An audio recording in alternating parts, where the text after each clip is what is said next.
Healthy এবং tasty ঝরঝরে সুজির উপমা একবার করে খেয়ে দেখবেন, দুর্দান্ত লাগবে। নমস্কার বন্ধুরা, মিঠুর কুকিং চ্যানেলে আপনাদেরকে আবারও স্বাগত। চলুন দেখে নিই এটা আমি কি দিয়ে এবং কিভাবে করেছি। প্রথমে গ্যাসে কড়াইটা গরম করে নিয়ে 1 মুঠ মতো চিনেবাদাম নিয়েছি, নিয়ে ভালো করে 30 সেকেন্ড মতন নাড়াচাড়া করে নিয়েছি খালি কড়াইতে। এই সময় গ্যাসটা কিন্তু লো টু মিডিয়ামেই রাখবেন। অল্প একটু রিফাইন্ড অয়েল দিয়েছি, দিয়ে আবারও কিছুক্ষণ নাড়াচাড়া করে বাদামগুলো তুলে নিয়েছি। খালি খোলায় যখন খালি কড়াইতে যখন বাদামগুলো নাড়ছিলাম, তখন এই চটপট করে একটা আওয়াজ আসে। সেই সময় মনে করতে হবে বাদামগুলো প্রায় ভাজা হয়ে গেছে। তখনই অল্প একটু তেল দিয়ে একটু নাড়াচাড়া করে নামিয়ে নিলেই কমপ্লিট।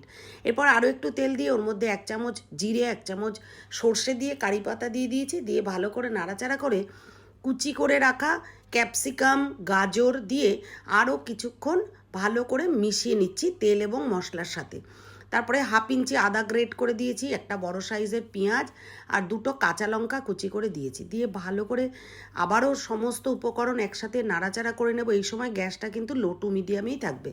1/2 বাটি সুইট কর্ন ধুয়ে দিয়ে দিয়েছি, অল্প করে লবণ দিয়ে দিয়েছি, 1/2 চামচেরও কম, দিয়ে ভালো করে সমস্ত উপকরণ মিশিয়ে ঢাকা দিয়ে দিলাম।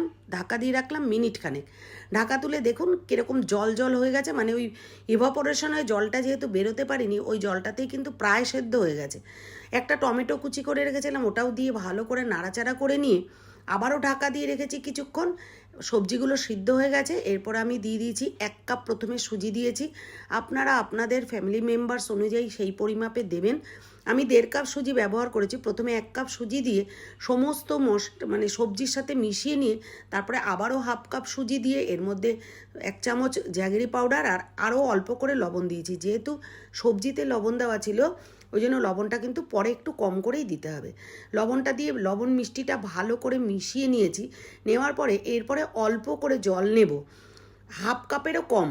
তার মধ্যে দিয়ে দিয়েছি, এরপরেই আমি দিয়ে দিলাম গোলমরিচের গুঁড়ো, চিলি ফ্লেক্স আর অরিগ্যানো। আপনারা না থাকলে এগুলো স্কিপ করতে পারেন, দিতেই হবে এমন ম্যান্ডেটারি না, তবে দিলে পরে টেস্টটা আরেকটু বাড়ে।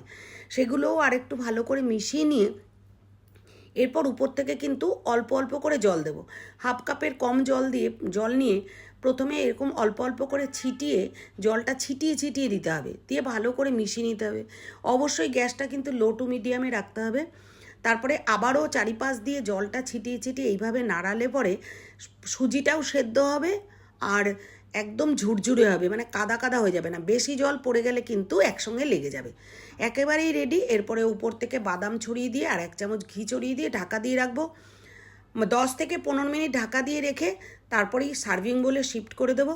গরম গরম এই রেসিপিটা একবার খেয়ে দেখবেন, যেমনি হেলদি তেমনি টেস্টিও।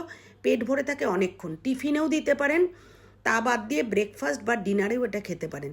দুর্দান্ত স্বাদের এই রেসিপিটা এতক্ষণ দেখার জন্য আপনাদের অনেক অনেক ধন্যবাদ। যারা এখনও সাবস্ক্রাইব করেননি তারা সাবস্ক্রাইব করে আমার পাশে থাকবেন। আর কি ভালো লাগছে কি না অবশ্যই কমেন্ট করে জানাবেন। ভালো লাগলে একটা লাইক করবেন। Thanks for watching.